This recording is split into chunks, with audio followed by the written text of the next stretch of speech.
सही है तो आप लैंड भी सानू भी लग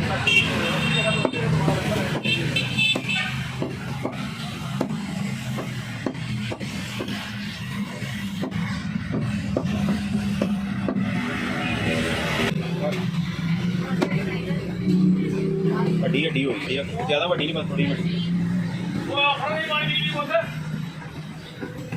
भाई की कहनी वीडियो बना के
ये जी आपके पास कोई कस्टमर इस वक्त नज़र नहीं आ रहा, ये किसके लिए गोश्त? जी हमारे पास है ना सिल्क मिल चौक है, हाँ जी, उसके साथ है लाहौर से भी, अच्छा, उसके साथ है हैदराबादी बीफ पुलाव, वो हमारे से गोश्त लेके जाते हैं डिसे बगैर। ये देखें ये हैदराबादी बीफ पुलाव के लिए ये गोश्त बन रहा है। वो इनके जड़ा रोड है, वो रेगुलर कस्टमर है इनके जड़ा वाले रोड पे।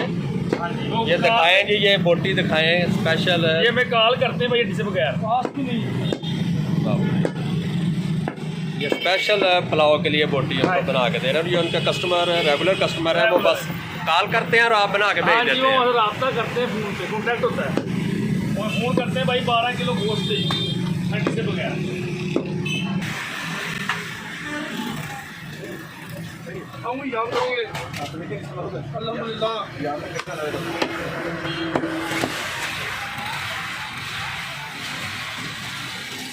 जानवर ही अच्छा माशाल्लाह खाते हैं। अस्सलाम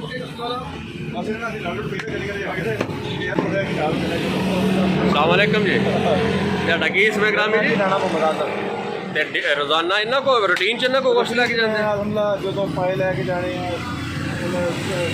ਜਲੇਬੀ ਲੈ ਕੇ ਜਾਣੀ ਹੈ, ਗੋਸ਼ਤ ਲੈ ਕੇ ਜਾਣਾ। मैं यानी कि 4-5 साल तो अभी परमानेंट गया। अच्छा जानवर हलाल करते हैं माशाल्लाह जानवर कहते हैं जी, मतलब ਇਹਨਾਂ ਦੀ ਤਾਰੀਫ ਨਹੀਂ ਹੈਗੀ ਤੇ ਮੈਂ ਇਹਨਾਂ ਨਾਲ ਅਕਸਰ ਲੜ ਪੈਂਦਾ ਹੈ। अच्छा ये अच्छा गोश्त क्यों देंगे ने रेट ज़्यादा ला रहे